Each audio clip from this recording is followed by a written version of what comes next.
elevate my buying experience, right? The sales experience.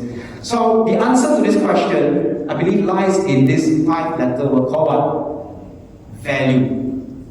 So today I have a question for you, right? To what extent are you providing value to your customers? See, what kind of problems are you really solving for your customers? Now, just can I say this, right? Customers do not buy the products from us. It's not buying our service. What are they buying, They're basically buying the problems, right, we can ultimately solve for them. In fact, I like to put it this way, right? The bigger the problem that you solve, the bigger your paycheck is likely to be. But what kind of problems will you solve? Now, does your customer see you just as another agent? Or do they really see you as what I term as a trusted advisor? Not just as an advisor, but they trust you. They believe that you have their best interest at heart. Now, to sort of conclude my session, I just want to leave you with one of my own final story, personal story. Okay, years ago, I remember when I first started off my journey as a professional speaker trainer. So, being someone who's always right into personal development. So, I decided to enroll in this. I still remember there was a Train the Trainers program. I decided to enroll myself in, and that was held in the University of New South Wales in Australia. So the thing is this, during this Train the Trainers program, so we were all supposed to prepare a 30-minute presentation, which was a prerequisite for us to pass the whole assessment.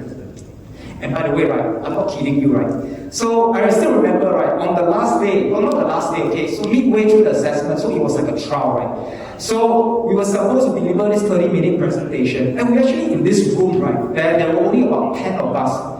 And there was actually an assessor that was assigned to each group. So then, right, just before my turn came, right, to make my 30-minute presentation. So I'm not kidding you, right? The rest of basically all the other students were doing, right, was that they were essentially, right, reading, right, their script, right, behind this music stand.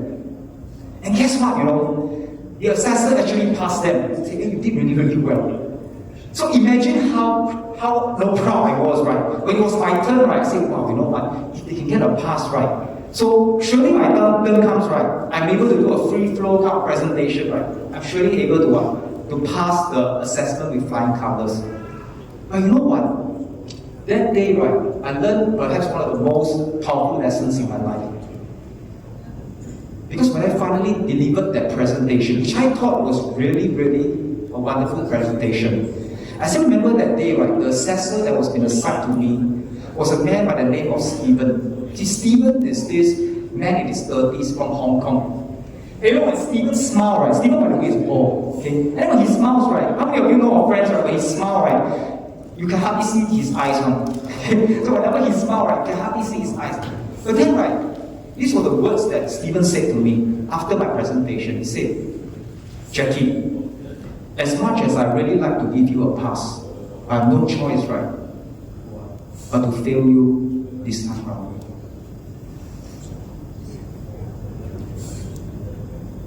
At that juncture, there was this deafening silence in the room. Because I believe nobody in this room just believed what they heard.